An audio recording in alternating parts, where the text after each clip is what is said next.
Now you know that when you make a title inside Premiere Pro, you can start the process using a template.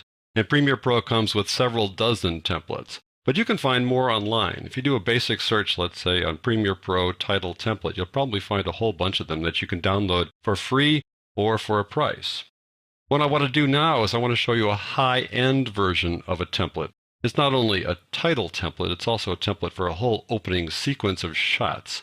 And it comes from Digital Juice, the company that provided the HD nature scenes that we've been using in the course. So first I'm going to take you to their website. This is the page that they have for their Ready2Go product for Adobe Premiere Pro. It's a bunch of templates that not only have titles in them, but also have video placeholders where you can put your own video. You get a sense of that right now just taking a look at these little previews here. You can put your video there along with these great backgrounds and this great text that goes on top of it. You can scroll through here and see all the stuff they have to offer. And you can also customize them. You can change the colors of the various elements if you buy the Pro version. And this is not an inexpensive product. Its list price is $400, although it's frequently on sale. That said, you do get a lot of bang for your buck. So let me show you how it works. You access Digital Juice projects through this front-end workspace. In this particular case, we're looking at their projects and templates, Premiere Pro projects. Here they are. These are the Ready2Go projects.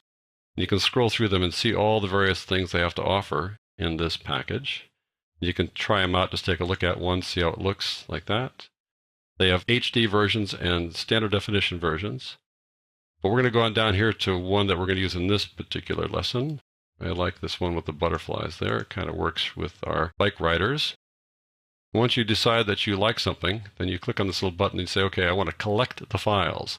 I want to get them off of the DVD. You can install all the files on your hard drive if you want to, but it's 40 plus gigabytes to do that. So it's probably best just to collect them when you want to use them. So you collect them to some place in your hard drive.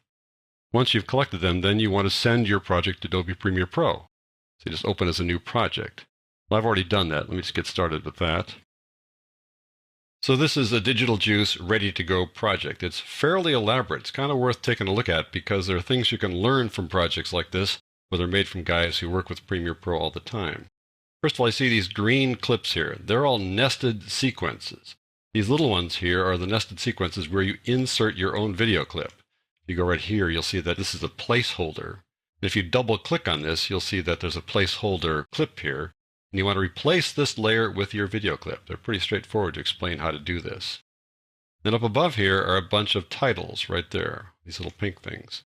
So the way this works is you can put in your own text, your own words.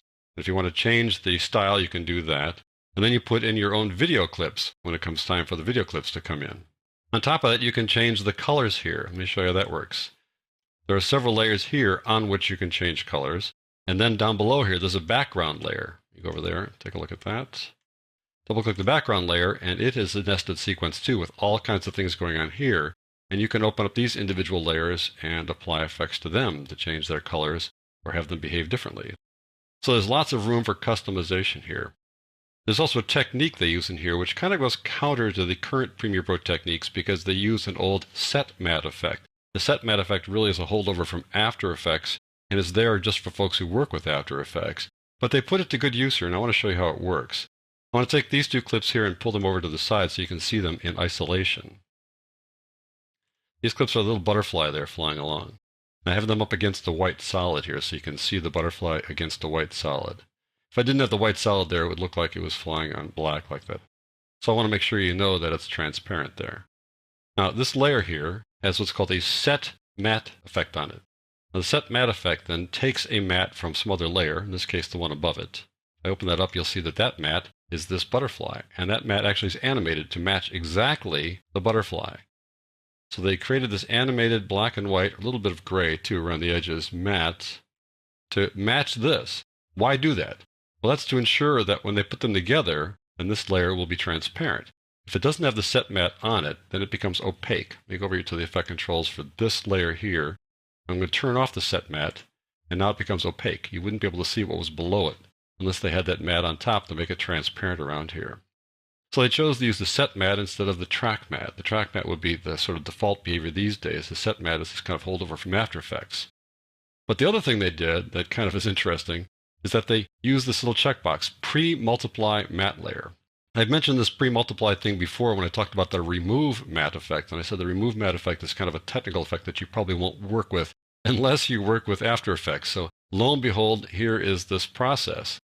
They pre-multiply this matte layer right there. And what that does is it kind of puts a little bit of a fringe around the edge there, the tiniest of fringes to make sure that the color goes all the way to the edges.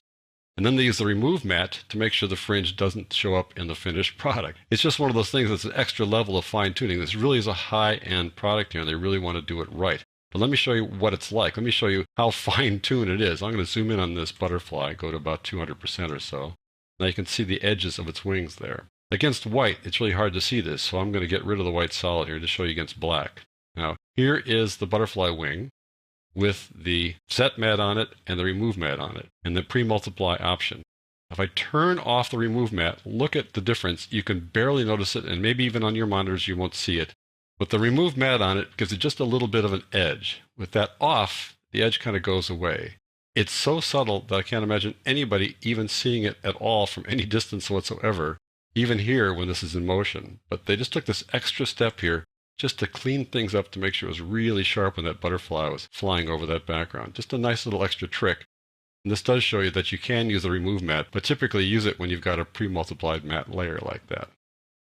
Let me just put these guys back in the proper position just to show you how the workflow goes here. First order of business is to change the text. So I'm going to go over here so you can see it. I'll go back out to fit here. I want to change the main title. So I just double click on it to open up the titler, and I would change it. I could just highlight it and type in something else like My Big Movie. And then if I wanted to, I could change the style, but I love the style they've got here, so I'm not going to mess with it. They really were careful to make it match the color of the butterfly. So I'll click on that and we're done with it. And there it's going to show up. Now, My Big Movie. It's a little blurry because there's some motion here. Other than that, when I get past the motion, you can see it settles down. That's the first thing you do. You customize the text to suit your purposes. Then the next thing you do is you put in some video clips. So I'm going to go to this first clip here. I'm going to double click on it to open up the nested sequence. There it is. It's just a placeholder. It's just an image file, the PNG file. The thing is, the clip here is like 45 seconds long. It doesn't need to be that long because back here, the little segment that's going to play is only 6 seconds.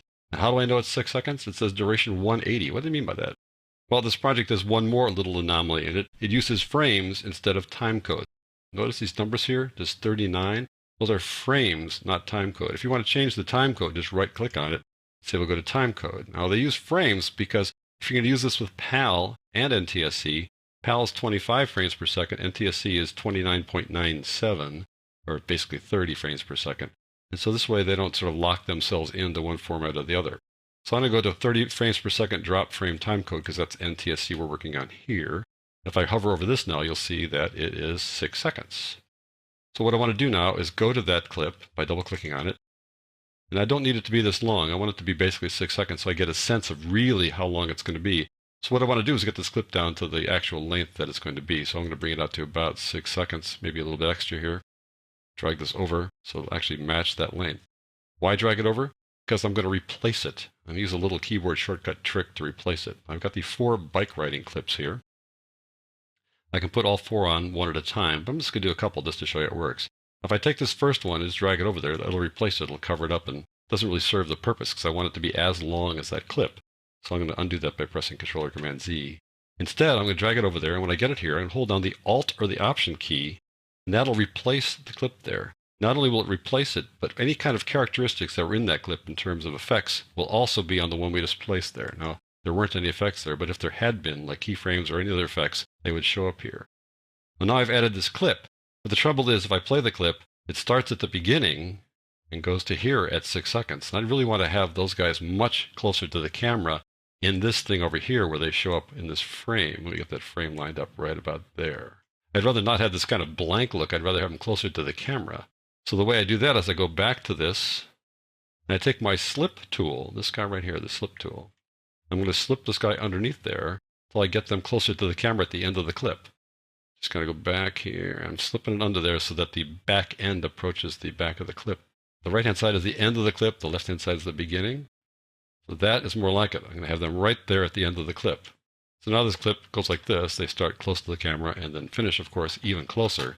And I go back here, and they're going to show up also full like that.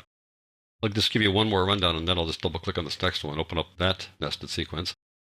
It's a minute 10, way longer.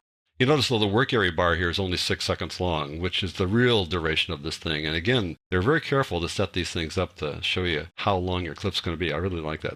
So I'm going to drag this thing over using the selection tool and drag it over. And notice it's going to snap to the work area bar. That's good. That's the real length. That's telling you how long this really is. Take the second bike riding clip, drag it over there. I'm going to press down the Alt or the Option key now, and now it's going to fit that clip.